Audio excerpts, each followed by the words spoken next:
চা খাবেন নাকি কাপ খাবেন? কোনটা আগে খাবেন বলেন তো? দুইটাই খাইতে পারবেন কিন্তু।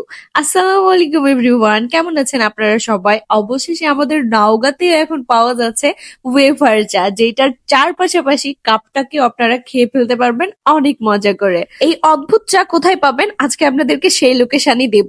আজকে বিকেলবেলা বের হয়ে পড়েছিলাম এই অদ্ভুত চার উদ্দেশ্যে, যেখানে চার পাশাপাশি কাপও খেয়ে ফেলা যায়।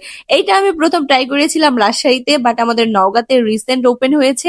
এই ভাইয়াটা কিন্তু আমাদের নওগাঁতে ওয়েফার চা প্রথম চালু করেছে, আর উনি কিন্তু অনেক সুন্দর করে ডেকোরেশন করে চা সার্ভ করে। আপনারা জাস্ট দেখেন, শুধু চা না, কিন্তু চায়ের উপরে উনি কাজু বাদাম, কাঠবাদাম, তিল অনেক কিছু অ্যাড করে থাকে এবং দুধের স্বর উপরে একটু দিয়ে থাকে, যার কারণে চাটার টেস্ট কিন্তু অনেক বেশি ভালো হয়।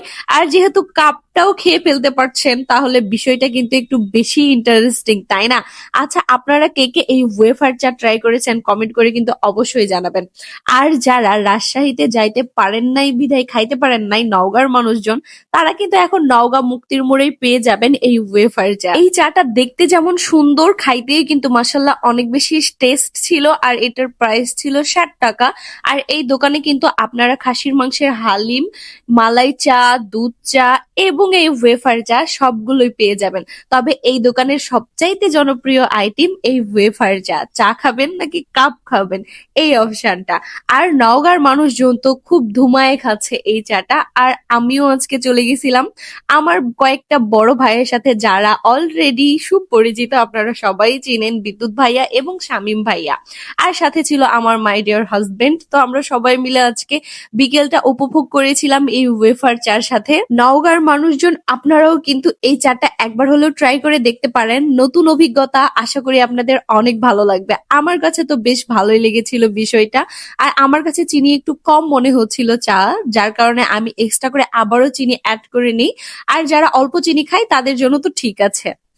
এগুলো হিসেবে কিছু করা যাবে না, ডাস্টবিনে ফেলানো খারাপ। তখন হিসেবে হয়। আসবেন স্যার বিশ্বাস করেন, এই মুহূর্তে তাদের ভিতরে প্যান্ডেলের নিচে আন্ডারের কোনো ভাষা আমাদের দেখা অনুযায়ী এই এতদূর এই যে ভেতরে ঢেকে আছে সামনে কাঁথার কথা আল্লাহ রসুল বলেন নাই। ওইটাই এখন যারা ঘুরতেছেন আল্লাহর রাস্তায়।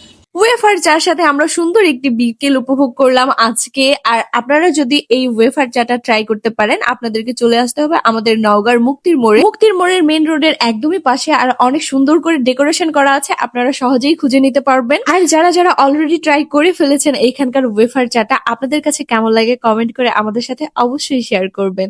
আল্লাহ হাফেজ।